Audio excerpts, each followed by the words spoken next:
Rajkumar Singh from Inlearn classes. हम यहाँ लेकर के आए हैं कि इंटरव्यू में जो 10 इम्पॉर्टेंट क्वेश्चंस पूछे जाते हैं जो कि हमें पता होते हुए भी उसके बारे में हम इंफॉर्मेशंस नहीं दे पाते हैं, तो हम उन क्वेश्चंस के आंसर्स को आपको बताने आए हैं, जिसकी हेल्प से आप बेहतर से बेहतर अपने इंटरव्यू को दे सकते हैं और क्रैक कर सकते हैं और अच्छे प्लेसमेंट्स ले सकते हैं। तो हम लेकर के आए हैं आपके लिए आज HTML के 10 इम्पॉर्टेंट क्वेश्चंस जो कि हमें पता तो होते हैं लेकिन हम उनके बारे में कंप्लीट नॉलेज भी नहीं होता है और हम बता नहीं पाते। तो बात ये हो जाती है कि सबसे पहला क्वेश्चन होता है कि डॉक टाइप HTML जो कि हम लोग डेली अपने HTML कोड में यूज़ करते हैं, बट हमें पता ही नहीं होता है कि डॉक टाइप HTML यूज़ करते क्यों हैं, ये है क्या, जो कि इंटरव्यूअर हमसे पूछता है और हमें पता नहीं होता है, जो कि आपको भी काफ़ी टाइम होता होगा ये इशू कि आप हमेशा यूज़ करते हैं बट आपको पता ही नहीं होता है, जिसकी वजह से क्या होता है कि हमारा इंटरव्यू अच्छे से क्लियर नहीं हो पाता है और हम कंप्लीट अच्छे से अपना नहीं दे पाते, अच्छे से परफॉर्म नहीं कर पाते हैं। तो डॉक टाइप HTML, ये जो डॉक टाइप HTML होता है वो डिक्लेयर करता है, ठीक है, उन डॉक्यूमेंट्स को और डॉक्यूमेंट टाइप डेफिनेशंस को। कहने का मतलब है कि ये जो डॉक टाइप HTML है वो HTML5 का लेटेस्ट वर्जन को सपोर्ट करता है, जो कि हमें हेल्प करता है कि ये जानने को कि जो भी हम यूज़ कर रहे हैं, जो टैग्स, जो इम्प्लीमेंटेशंस यूज़ कर रहे हैं वो लेटेस्ट वर्जन ऑफ HTML होने चाहिए जो कि 2021 मॉडल पे बेस्ड हो। और जिस तरीके से हम देख सकते हैं यहाँ पे, जैसे कि मैंने शो किया है, ये हो जाता है कि जो भी हम लोग अपने HTML कोड में लिखते हैं तो उन कोड्स में होता ये है कि नीचे जितने भी हम लोग टैग्स यूज़ करते हैं वो लेटेस्ट होने चाहिए। तो डॉक्यूमेंट टाइप डेफिनेशन जो है HTML, अब जान गए कि document type HTML actually HTML5 का लेटेस्ट वर्जन हमें बताता है, जो कि हमें हेल्प करता है कि जो भी डिक्लेयर कर रहे हैं हम लोग टैग्स, वो टैग्स लेटेस्ट होने चाहिए। So the another question is why we use document type HTML। अब बात ये हो जाती है, ये तो हम लोग जान गए कि वो HTML5 का टैग है और उसके टैग तो लेटेस्ट वर्जन्स होते हैं उसके अंदर, इसीलिए हम लोग रखते हैं, जो कि डिफाइन करते हैं हमारे डॉक्यूमेंट्स को, ठीक है। अब बात ये हो जाती है कि हम लोग यूज ही क्यों करते हैं। तो यूज इसलिए करते हैं क्योंकि ये इंडिकेट करता है document in written in HTML5। कहने का मतलब होता है कि HTML5 में जो भी डॉक्यूमेंट्स लिखे हुए हैं उन्हें वो इंडिकेट करता है, उनके लेटेस्ट वर्जन को, और इंट्रोड्यूस करता है न्यू फीचर्स और इम्प्रूवमेंट्स को एंड उनके जो भी latest common website used versions होते हैं जो कि वेबसाइट डेवलपमेंट में काम करते हैं, हमें हेल्प करते हैं, उन सभी चीज़ों का हम लोग यूज़ करते हैं। इसीलिए हम लोग यूज़ करते हैं इसीलिए हम लोग यूज़ करते हैं डॉक्यूमेंट टाइप HTML को। देन ये जो अभी है, अभी का लेटेस्ट वर्जन है सितंबर 2021 तक, अभी तक अपडेटेड है, तो इसीलिए ये अपडेटेड वर्जन तक सपोर्ट करता है। तो तीसरा क्वेश्चन ये हो जाता है हमारा कि name few tags used in HTML which does not have closing tag. कहने का मतलब ये हो जाता है कि हम वो सब टैग के नाम बताएं जो टैग तो हैं लेकिन उनकी क्लोजिंग नहीं होती है। ये बहुत बेसिक क्वेश्चन है जो कि हर प्रोग्रामर को जो कि फ्रंट एंड में होते हैं उन्हें पता होते हैं, और ये बेसिक है, ये आपको भी पता होता है। तो पता है तो बहुत अच्छी बात है, और अगर नहीं पता है तो ये आप जान लें क्योंकि ये इंटरव्यूअर पूछता ही है, और जिसकी वजह से काफ़ी गलतियां होती हैं और हम अच्छे से इंटरव्यू नहीं दे पाते हैं। तो क्लोजिंग टैग्स की बात की जाए जो कि नहीं होते हैं जिन टैग्स में, जैसे कि इमेज टैग। जब हम लोग इमेज लेते हैं तो इमेज टैग लेते हैं और सोर्स लेते हैं, दैट्स इट, उसका सोर्स हम डालते हैं उसके अंदर। देन ब्रेक टैग हो जाता है। देन उसके बाद इनपुट टैग जो कि हम लोग फॉर्म में लेते हैं, जैसे कि टेक्स्ट लेते हैं। देन उसके बाद बटन लेते हैं, ये प्रॉपर्टीज में जो कि हमें हेल्प करता है CSS फाइल को लिंक करने के लिए। तो इसमें हम लोग क्लोजिंग टैग तो देते नहीं हैं। तो ये सब चीजें हैं जो कि हमें जाननी होती है। देन हो जाता है हमारा मेटा टैग। ये भी एक टैग होता है जो कि प्रोवाइड किया जाता है HTML डॉक्यूमेंट में। इसके बारे में आगे पढ़ेंगे कि ये क्यों स्पेशली यूज होता है मेटा टैग, बट अभी के लिए बस इतना जान लीजिए कि इस क्वेश्चन में ये इंपॉर्टेंट है कि किस किस का क्लोजिंग टैग नहीं होता है। तो कुछ हम लोगों ने आपको टैग बता रहा हूं, जैसे कि image tag, break tag, input tag, link tag, meta tag and horizontal tag, HR tag. तो ये सब टैग्स होते हैं जो कि जानने बहुत ही जरूरी होते हैं हमारे लिए। तो इसमें नेक्स्ट जो है हमारा फोर्थ क्वेश्चन, जो कि काफी मोस्ट इंपॉर्टेंट क्वेश्चन है, जो कि पूछे ही जाते हैं इंटरव्यूअर के पॉइंट ऑफ व्यू से। वो पूछते हैं कि आप इसके बारे में कितना नॉलेज रखते हैं। तो ये क्वेश्चन हो जाता है कि why we use meta tag in HTML। अब बात हो जाती है कि HTML में हम लोग मेटा टैग का क्यों यूज करते हैं, आखिर क्या है ये मेटा टैग, जो कि काफी सारे डेवलपमेंट्स हम लोग करते हैं, बट हम इसके बारे में कंप्लीट कभी भी कुछ नहीं जानते हैं। और जब हमसे इंटरव्यूअर पूछता है तो हम इसके बारे में नहीं बता पाते हैं। तो आइए देखते हैं मेटा टैग होता क्या है। तो मेटा टैग एक्चुअल में एक मेटा डेटा होता है, जो कि एक डॉक्यूमेंट होता है HTML का खुद में, ठीक है, जो कि Meta data is data about data and in the context of HTML it serves several important purposes। जैसे कि ये काफी सारे पर्पसेस के लिए यूज किए जाते हैं। तो पहला हो जाता है हमारा कैरेक्टर इनकोडिंग, जो कि one of the common use होता है मेटा टैग में, जो कि स्पेसिफाई करता है कैरेक्टर्स जो कि हम लोग यूज कर रहे हैं उस डॉक्यूमेंट में नीचे वेब ब्राउजर को समझने के लिए चीज को क्लियर करता है कि ये किस टाइप का जो डॉक्यूमेंट है वो इनकोडिंग हो रही है, वो कैरेक्टर्स जो हम लोग यूज कर रहे हैं वो ब्राउजर को समझने के लिए। देन मेटा टैग जो है वो व्यू पॉइंट, ठीक है, जो कि व्यू पोर्ट कॉन्फ़िगरेशन होता है, वो किस तरीके से वर्क करेगा ये भी इसी पे डिपेंड करता है।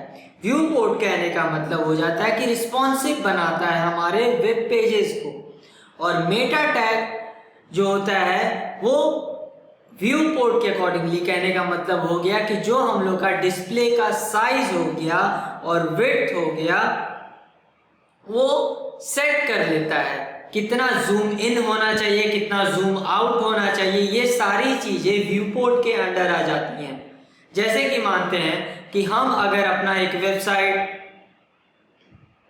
जब ओपन करते हैं किसी भी सिस्टम पे, तो उसका डिस्प्ले कितना होना चाहिए वो सेट कर लेता है। या कभी हम लोग मोबाइल पे खोलते हैं वेब पेजेस को, तो वो कितना सेट होना चाहिए उसका विड्थ, वो उसके अकॉर्डिंगली एडजस्ट कर लेता है।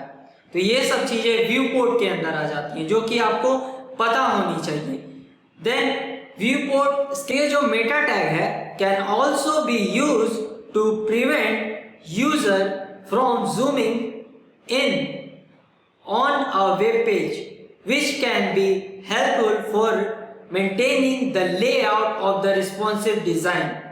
कहने का मतलब है कि यहाँ व्यू पोर्ट के बारे में हम लोग जान चुके हैं। नेक्स्ट है हमारा क्वेश्चन कि what is the use of span tag. अब बात हो जाती है कि स्पैन टैग का यूज क्यों करते हैं हम लोग। तो स्पैन टैग जो है वो आखिर कॉमन क्वेश्चन है, जो कि काफी सारे लोगों को पता होना चाहिए, बट काफी लोग को पता ही नहीं होता है। काफ़ी लोग होते हैं जो कि यूज़ ही नहीं करते हैं, और जो यूज़ करते हैं उन्हें कंप्लीट पता ही नहीं होता है कि आखिर हम लोग यूज़ करते क्यों। तो स्पैन टैग होता क्या है? तो span tag is an inline container used to mark a part of text और a part of a document. कहने का मतलब ये हो गया कि ये पार्ट ऑफ टेक्स्ट होता है या पार्ट ऑफ डॉक्यूमेंट होता है, ठीक है। अगर हम लोग कोई भी लाइन लेते हैं, अगर मान लीजिए यही है कि और a part of a document, एक पैराग्राफ टैग के अंदर लेते हैं, तो अगर हम लोग चाहें तो स्पेसिफिक ये पार्ट जो है इस पे यूज कर सकते हैं स्पैन टैग। अब स्पैन टैग करता क्या है? तो स्पैन टैग करता ये है कि अगर मान लीजिए, जैसे कि एक एग्जांपल दे रहा हूं कि यहाँ पे एक पैराग्राफ टैग लिया गया है, ठीक है, और ये पैराग्राफ टैग के अंदर कुछ कंटेंट दे दिया गया है, और ये कंटेंट के बीच में हमने एक स्पैन टैग यूज किया है। जो स्पैन टैग के अंदर लिखा है स्टाइल, CSS की जो प्रॉपर्टी होती है स्टाइल इक्वल टू कलर, उसका ब्लू कर दिया है, और फॉन्ट वेट बोल्ड कर दिया है, जो कि ये जो ब्लू होगा तो ये ब्लू कलर में शो होगा। देन उसके बाद नॉर्मल ये आई एंड माई फादर हैज तक ये नॉर्मल शो होगा ब्लैक में। देन उसके बाद ये फिर स्पैन टैग मैंने यूज किया है, और ये स्पैन टैग यूज किया है डार्क ग्रीन के लिए, जो कि स्टाइल इक्वल टू कलर कर दिया है, ठीक है। देन उसके बाद फॉन्ट वेट बोल्ड दे दिया है, ठीक है। तो ये उस कलर में हो जाएगा, डार्क लेव ग्रीन में हो जाएगा ये डार्क ग्रीन लिखा हुआ। तो कहने का मतलब हो गया कि हम लोग कहीं स्पेसिफिकली ही एक पार्ट पे किसी भी तरीके का एक्शन परफॉर्म कर सकते हैं, CSS लगा सकते हैं स्पैन टैग का यूज करके। तो स्पैन टैग यूज इसीलिए किया जाता है कि हम लोग एक स्पेसिफिक पार्ट पे यूज कर सकें, जो कि हेल्प करता है किसी भी चीज को हाईलाइट करने में, शो करने में, ठीक है। Then the another question is what is the use of source tag. अब सोर्स टैग होता क्या है? सोर्स टैग काफी लोग आप लोग होंगे कि जिन्हें पता ही नहीं होगा कि सोर्स टैग होता क्या है, और मैक्सिमम 90% लोग इस टैग का यूज ही नहीं करते हैं, जो कि बहुत ही जरूरी है, और जो कि काफी लोग जानते भी नहीं है, और HTML का बेसिक जान के वो सोचते हैं कि HTML उन्हें आ गया, बट ये सही सब चीजें हैं जो कि पूछे जाते हैं इंटरव्यूअर के पॉइंट ऑफ व्यू से और आपको नहीं आते हैं। यही सब चीज़ें हैं जो कि मैं भी अपने क्लास में स्टूडेंट्स को बताता हूँ और उन्हें सिखाने की कोशिश करता हूँ कि ज़्यादा से ज़्यादा आप टैग्स के बारे में जान सकें। आपके पास नॉलेज होना चाहिए तो ही आप कहीं अपने लिए स्टैंड ले सकते हैं। What is the use of source tag. अब सोर्स टैग जो है वो काफ़ी कम लोग जानते हैं इस टैग के बारे में, और जो कि इंटरव्यूअर पूछता है और फिर आप सोचने लगते हैं कि ये क्या नया टैग आ गया।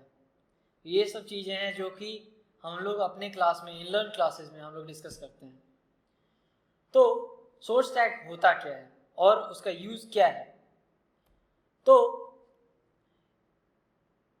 ये सोर्स टैग जो है is used to specify multiple media resources for media elements such as video, audio and picture। कहने का मतलब ये हो गया कि ये जो सोर्स टैग है वो टैग का हम लोग यूज करके वीडियो, ऑडियो और पिक्चर्स वगैरह पे इम्प्लीमेंटेशन करते हैं लगाते वक्त। अब ये कैसे होता है? तो the source tag allows you to specify alternative video, audio, image, files which the browser may choose from based on browser support or viewport width। कहने का मतलब ये हो गया कि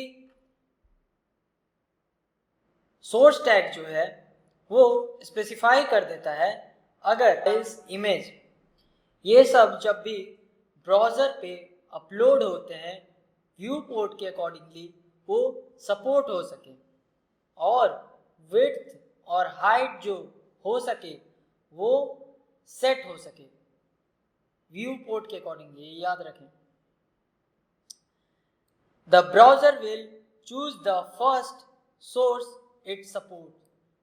जो ब्राउज़र होता है वो पहले चूज करता है सोर्स को सपोर्ट्स के लिए, ठीक है, कि आप जो भी इमेज ऑडियो और वीडियो पिक्चर्स दे रहे हैं वो व्यू पोर्ट के अकॉर्डिंगली वो सेट हो सके। तो यहाँ पे मैंने एक एग्जांपल दिया है जो कि समझाया है यहाँ एग्जांपल के अकॉर्डिंगली कि ऑडियो कंट्रोल्स जो कि पहले हम लोग टैग देते हैं, ठीक है, देन उसके अंदर मैंने दिया है सोर्स टैग लिखा है और src एट्रीब्यूट होता है उसका, जिसमें मैंने अपना एक pigeon.mp3 ऑडियो है ये, ठीक है, ये मैंने इस सोर्स को दिया है और क्लियर किया है कि पिजन के इस ऑडियो को प्ले किया जाए, ऑटो प्ले पे है ये इस वक्त। टाइप में दे दिया है ऑडियो, ठीक है, या MPEG, ठीक है। Your browser does not support the audio element, ये इसलिए लिखा है कि अगर मान लेते हैं कि हमारा जो ये सोर्स है और इस सोर्स को वो यूज करके ऑडियो प्ले हो सके, देन अगर प्ले नहीं हो पाया तो वो हमारे ब्राउज़र पे शो करेगा कि your browser does not support the audio element, ठीक है। और अगर आप चाहते हैं कि आप ब्रीफ में नॉलेज ले सकें इन सारी चीज़ों का कि किस तरीके से ऑडियो वीडियो सोर्स टैग ये सब यूज़ किए जाते हैं, तो आपको इनलर्न क्लासेस ऑफर कर रहा है कि आप हमसे जुड़ें और हम आपको बेहतर से बेहतर बनाने की कोशिश करेंगे, जो कि आपको हेल्प करेगा कि आप अपना प्लेसमेंट खुद कर सकें। किसी भी कंपनी में जाने के लिए सबसे मोस्ट इम्पॉर्टेंट चीज़ आज के डेट में है स्किल्स। अगर स्किल्स आपके पास नहीं है तो ये बहुत बड़ा इशू होता है। स्किल्स कहने का मतलब हो जाता है स्किल्स सीखे कहाँ से जाएंगे, तो स्किल्स सीखने का ज़रूरी है। आपको किसी भी फील्ड में जाना है तो आपको पहले उस फील्ड के बारे में ब्रीफ नॉलेज होनी चाहिए।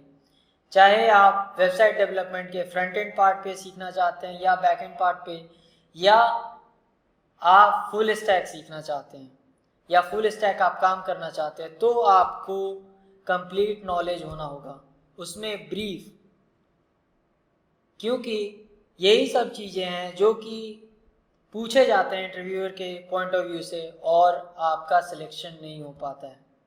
तो इनलर्न क्लासेस का मोटिव है कि आपको बेहतर प्लेटफॉर्म भी प्रोवाइड किया जा सके और नॉलेज दिया जा सके कि जिसके हेल्प से आप बेहतर परफॉर्म कर सकें और आपका जॉब हो जाए और अच्छे पैकेज पे हो। चलिए आगे बढ़ते हैं अपने वीडियो में और नेक्स्ट क्वेश्चन देखते हैं जो कि पूछे जा रहे हैं कि व्हाट इज समरी टैग। अब बात ये हो जाती है कि समरी टैग होता क्या है।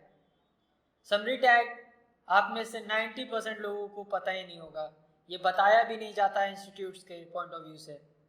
क्यों? क्योंकि वो तो सिर्फ पढ़ा देते हैं बट ये क्लियर नहीं करते कि क्या क्या ज़रूरी है प्लेसमेंट्स के लिए, और हम आपको वही बातें बताना चाहते हैं कि क्या इम्पोर्टेंट रहता है। आखिर ऐसा नहीं है कि इंटरव्यूअर जो है उसको आपसे प्रॉब्लम है, पहली बात वो आपसे बेसिक चीज़ें जानना चाहता है, इसेंशियल चीज़ें जो कि अगर आपने पढ़ाई की होंगी अच्छे से तो आपको आएगा। यही चीज़ वो सोच के आता है कि अगर वो बंदा अभी लॉयल नहीं है तो वो आगे चल के हमारी कंपनी के लिए किस तरीके से लॉयल रहेगा कि नहीं रहेगा, ये बहुत बड़ा प्रॉब्लम हो जाता है। तो इसी प्रॉब्लम को आपको सॉर्ट आउट करना ही होगा। तो ये सारे टैग्स मैं इसीलिए बता दे रहा हूँ क्योंकि ये पूछे ही जाते हैं आपसे और आपको बताने होंगे, तो ही आपका अच्छा पैकेज हो पाएगा और आप इंटरव्यू क्रैक कर सकते हैं। तो इनलर्न क्लासेस का मोटिव भी यही है कि आपको नॉलेज ब्रीफ में दिया जा सके। So let's come to the topic. तो व्हाट इज समरी टैग, बात कर रहे थे। तो समरी टैग होता क्या है? तो ये समरी टैग जो होता है, the summary tag defines a visible heading for the details element. ठीक है, ये डिटेल्स एलिमेंट के अंदर होता है। ठीक है, समरी टैग। समरी कहने का मतलब हो जाता है, जैसे कि आप देखिए, जब आप स्कूल में थे तो आपको बोला जाता कि एक समरी लिखना है इंग्लिश में, तो क्या होता था कि आप एक पैराग्राफ की तरह लिखा करते थे। तो उसी तरीके से समरी टैग डिटेल्स टैग के अंदर लिखा जाता है। ठीक है, और एक बात याद रखें कि डिटेल्स टैग कहने का मतलब हो जाता है कि एक बटन टाइप का उस पर होता है। ठीक है, जो कि जब क्लिक होता है इवेंट, तब समरी टैग के अंदर जितने भी आपने लिखे होंगे पैराग्राफ्स समरी में, वो शो होता है। ठीक है, जैसे कि एक बात आप याद रखें, नोट में मैंने इसीलिए लिख दिया है कि the summary element should be the first child element of the details element. जो समरी एलिमेंट है, ठीक है, वो फर्स्ट चाइल्ड होगा डिटेल्स एलिमेंट का। जैसा कि आप देख रहे हैं कि पहले डिटेल्स है यहाँ पे एग्जांपल में, फिर समरी टैग है, देन पैराग्राफ टैग है। तो क्या हो रहा है, फर्स्ट चाइल्ड ये समरी टैग ही है। समरी टैग पहले शो करेगा कि आपका हेडिंग क्या है उस टैग का। ठीक है, देन उसके बाद इस पैराग्राफ के अंडर मैंने लिख दिया है, कुछ कंटेंट लिख दिए हैं। ठीक है, और ये कंटेंट उसी समरी के पॉइंट ऑफ व्यू से शो होंगे कि जब क्लिक होंगे इवेंट तो समरी टैग खुल के दिखेगा कि उसके अंदर आपने एक हेडिंग दिया, देन उस हेडिंग के अंदर आपने कुछ कंटेंट दिया। जैसे कि आप मानिए कि जब आप इंग्लिश लिटरेचर का बुक देखते हैं तो एक हेडिंग रहता है, उसके बाद कंटेंट्स रहता है ना, उसी तरीके से समरी पहले हेडिंग आपका देगा, फिर उसके अंदर आपका जो भी कंटेंट होगा वो कंटेंट आपको शो होगा। तो यही समरी टैग करता है, शो करता है उन कंटेंट्स को। ठीक है, then let's move to the another question, what is section tag. अब सेक्शन टैग ये तो काफी लोग यूज करते हैं, ये तो आप लोगों को पता ही होगा कि क्यों यूज करते हैं, क्या है। ये बेसिक क्वेश्चन है जो कि सारे इंस्टीट्यूट्स और टीचर्स बताते हैं। तो सेक्शन टैग होता क्या है? तो section tag defines a section in a document. कहने का मतलब हो गया कि जो सेक्शन टैग है वो सेक्शंस को डिफाइन करता है। ठीक है, एक सेक्शन बनाता है। अगर मान लीजिए कि एक हमने कंटेनर लिया है, ठीक है, और उस कंटेनर में लाइक एक बॉक्स है, उस बॉक्स में एक ऊपर का पार्ट है, उसमें हम कोई एक एलिमेंट रख रहे हैं, देन सेकेंड पार्ट में फिर कोई एक एलिमेंट रख रहे हैं, और फिर किसी पार्ट में कोई एक एलिमेंट रख रहे हैं। तो क्या कर रहे हैं, उसको सेक्शंस में ही तो स्प्लिट कर रहे हैं। तो उसी तरीके से वेब पेजेस पे भी जब हम लोग एलिमेंट्स लेते हैं तो अगर सेक्शन टैग का यूज करते हैं तो वो एक बॉक्स के एक सेक्शन में डिवाइड हो जाता है। ठीक है, कंटेनर के सेक्शन में। तो उसमें जैसे कि मैंने एक एग्जांपल दिया है, उसमें मैंने सेक्शन टैग का यूज किया है, और इसके अंदर मैंने एक हेडिंग दे दिया है और हेडिंग के अंदर एक पैराग्राफ दे दिया है, ठीक है। तो पहले हेडिंग शो होगा, उसके बाद पैराग्राफ शो होगा, ठीक है। और देन पैराग्राफ जब क्लोज हो जाएगा, ये जब सेक्शन क्लोज हो जाएगा, इसके बाद ब्रेक होके नेक्स्ट एक और आप चाहें तो सेक्शन बना सकते हैं या किसी और एलिमेंट का यूज कर सकते हैं, लाइक हेडिंग्स या पैराग्राफ, कोई भी टैग्स। तो उन टैग्स का यूज करके आप सेक्शंस बना सकते हैं, एक एक करके आप बॉक्स, जैसे आप लेते हैं, एक एग्जांपल लिए, पहले भी मैंने बताया कि एक बॉक्स लिए, उस बॉक्स का अगर हम लोग यूज कंप्लीट करना चाहते हैं तो होता है ना कि हम लोग कुछ पार्ट में कुछ कपड़े रखते हैं, देन कुछ पार्ट में कुछ अपने सब्सटेंस रखते हैं, फिर कुछ पार्ट में कुछ सब्सटेंस रखते हैं, तो हम लोग कंप्लीट उसका यूज कर पाते हैं। तो सेक्शंस भी वही काम करता है। तो जब वेब पेजेस का हम लोग यूज करते हैं तो होता ये है कि एक सेक्शन में हम लोग कुछ एलिमेंट्स रखते हैं, देन अनदर सेक्शन में कुछ अलग एलिमेंट्स रखते हैं, जिसकी वजह से होता ये है कि एक सेक्शन दूसरे सेक्शन को किसी भी तरीके का डिस्टर्बेंस क्रिएट नहीं होता है और हमारा काम वेब पेज पे बिल्कुल फ्लुएंटली होता है। चलिए अब नेक्स्ट क्वेश्चन की ओर बढ़ते हैं, जो कि पूछे जा रहा है कि what is pre tag and use. काफी लोग होते हैं जिन्हें पता ही नहीं होता है कि प्री टैग होता क्या है और इसका यूज क्या है, जो कि पूछे जाते हैं इंटरव्यूअर के साथ। This is the most common question. तो प्री टैग होता क्या है? तो प्री टैग एक्चुअल में एक ऐसा टैग होता है जो कि हेल्प करता है हमें, ठीक है। जब हम लोग उस प्री टैग के अंदर किसी भी एलिमेंट्स को देते हैं तो वो एलिमेंट्स उसी तरीके से शो होते हैं वेब पेजेस पे, ठीक है। उसमें किसी तरीके का कोई भी कहने का मतलब कोई भी हम लोग अगर एट्रीब्यूट्स वगैरह लगाते हैं कुछ भी शो नहीं होता है। जैसा हम लोग लिखते हैं, जो भी फॉन्ट साइज होता है वैसा ही शो होता है। जैसा कि अगर मान लीजिए कि हम लोग कभी कभी होता है ना कि ये जैसे कि मानिए कि एक कोई भी एलिमेंट हम लोग लिख देते हैं, तो अगर वहां पे ब्रेक नहीं लगाते हैं तो क्या होता है, वो एलिमेंट बाय डिफॉल्ट उसके साथ अटैच हो जाता है बैक में जाके। बट प्री टैग के साथ ऐसा कुछ नहीं है। जैसे कि यहाँ पे मैंने लिखा है कि text in a pre element, ठीक है, text in a pre element, तो ये यहीं तक शो होगा, देन ब्रेक हो जाएगा, फिर लिखेगा is displayed in a fixed with, फिर ब्रेक हो जाएगा, फिर लिखेगा फॉन्ट एंड इट्स प्रिजर्व, फिर उसके बाद बोथ स्पेस एंड देन उसके बाद शो होगा लाइन ब्रेक्स, फिर प्री टैग क्लोज होगा। तो कहने का मतलब ये है, आपको याद है हम लोग पोएम लिखा करते थे, ट्विंकल ट्विंकल लिटिल स्टार, तो होता क्या था, तो हम लोग चाहते हैं ना कि ट्विंकल ट्विंकल लिटिल स्टार जो हो और फिर उसके बाद जो नेक्स्ट उसका कंटेंट हो वो उसी तरीके से आए। तो अगर नॉर्मली मैं आपको बोलूँ कि आपको वेब पेज पे लिख करके देना है, तो अगर आपको प्री टैग यूज नहीं करना हो तो आप क्या करेंगे, उसके बाद आप ब्रेक लगाएंगे, फिर लिखेंगे कंटेंट, फिर ब्रेक लगाएंगे। तो इस तरीके से ये काफ़ी टफ भी हो जाएगा और टिपिकल भी होगा। तो प्री टैग यही करता है कि उन एलिमेंट्स को उसी तरीके से शो करता है, डिस्प्ले करता है वेब पेजेस पे विदाउट एनी एट्रीब्यूट, ठीक है,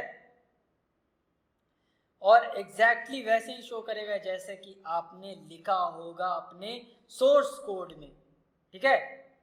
चलिए नेक्स्ट क्वेश्चन की ओर बढ़ते हैं।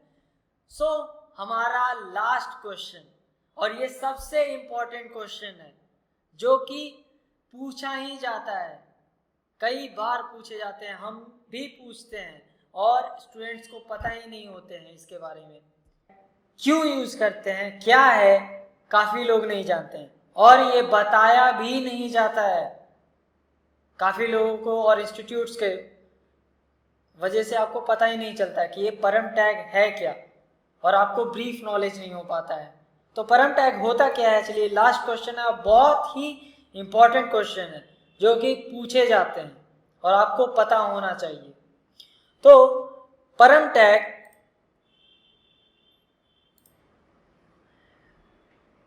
is, listen, the param tag is used to define parameters for an object element। कहने का मतलब हो गया कि जब ऑब्जेक्ट एलिमेंट हम बनाते हैं, ठीक है, तब पैरामीटर्स को डिफाइन करने के लिए हम लोग परम टैग का यूज करते हैं, ठीक है। कहने का मतलब ये हो गया कि परम टैग का यूज हम लोग तब करते हैं जब हम लोग कोई भी ऑब्जेक्ट बनाते हैं और जब पैरामीटर्स देते हैं, उन पैरामीटर्स को डिफाइन करने के लिए हम लोग परम टैग का यूज करते हैं। अब ये यूज होता कैसे है, तो ये होता ऐसे है कि देखिए, जैसे कि यहाँ पे मैंने एक बनाया ना ऑब्जेक्ट, ठीक है, जो कि बताया था ना कि ऑब्जेक्ट एलिमेंट बनाना होता है। तो ऑब्जेक्ट लिया, ठीक है, ऑब्जेक्ट टैग के अंदर ही लिखते हैं परम टैग को। तो ऑब्जेक्ट टैग हमने लिया, देन उसके अंदर हमने दे दिया परम टैग, ठीक है, और वैल्यू दे दिया ट्रू। ट्रू कहने का मतलब कि ये राइट है, ठीक है।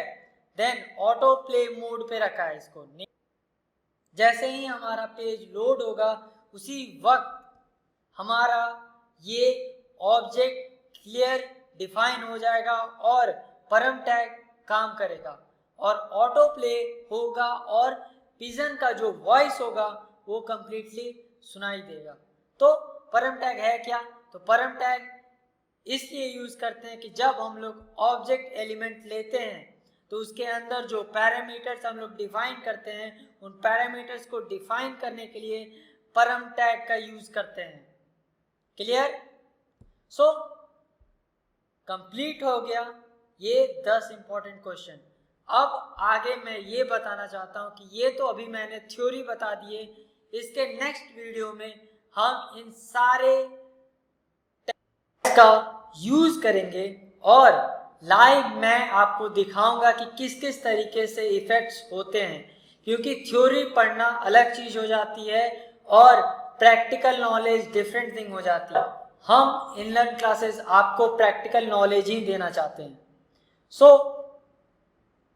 आप नेक्स्ट वीडियो ज़रूर देखिएगा, जिसकी वजह से आपको क्लियर हो जाएगा कि ये सब टैग का इम्प्लीमेंटेशन होता है तो किस किस तरीके से इफेक्ट्स होते हैं। Thank you everyone for your time and support. Thank you.